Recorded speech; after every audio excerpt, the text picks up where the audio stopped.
Hi folks, I'm Ashraf Ingora. I'm a language and soft skill trainer, life business and parenting coach.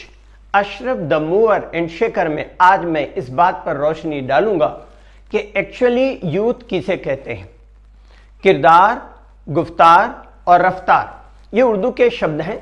किरदार का अर्थ होता है character, गुफ्तार का अर्थ होता है इफेक्टिव कम्युनिकेशन स्किल्स और रफ्तार का मतलब होता है energy, vigour, vitality.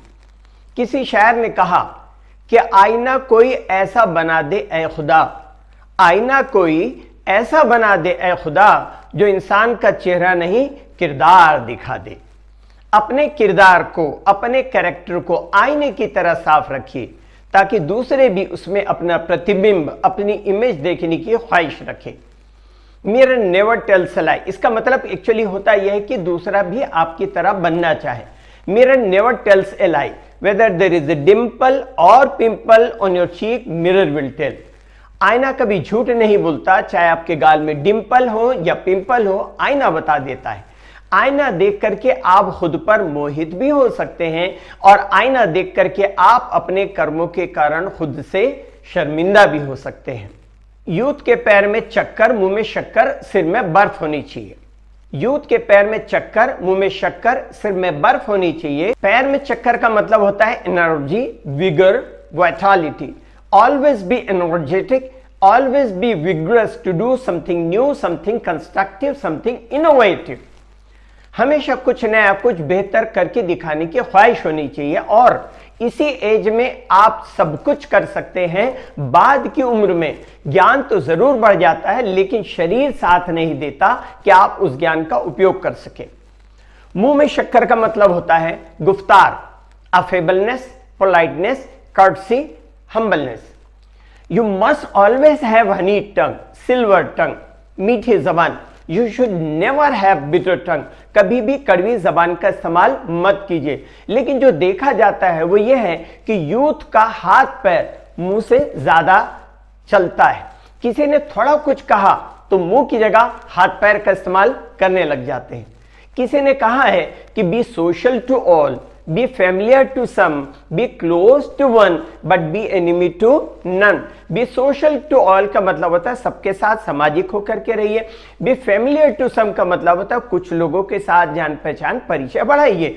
B close to one का मतलब होता है किसी के साथ नजदीकी बढ़ाइए। Be enemy to none but be enemy to none, इसका मतलब होता है लेकिन किसी के साथ भी दुश्मनी कभी मत कीजिए क्योंकि आज दुनिया बहुत छोटी हो गई है। कभी भी, कहीं भी, किसी को भी किसी की जरूरत पड़ सकती है।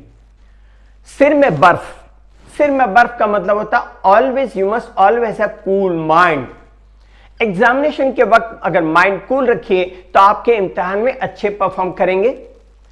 स्टेज में आकर दो शब्द कहने के लिए किसी को कहा जाता है कि स्टेज में आकर के दो शब्द कहो तो घिग्गी बन जाती, मुंह सूखने लगता है, हाथ पैर कांपने लगते हैं, दिल की धड़कन तेज हो जाती है, जबान जाकर के पैलेट पर, तालू पे चिपक जाती है। ऐसा महसूस होता है जैसे मतलब रटा रुटाया भी सब कुछ भूल जाते हैं। अंधेरा आंखों के सामने छाने लगता है। यह एक किस्म का स्टेज फोबिया है जिसे ग्लॉसोफोबिया कहते हैं।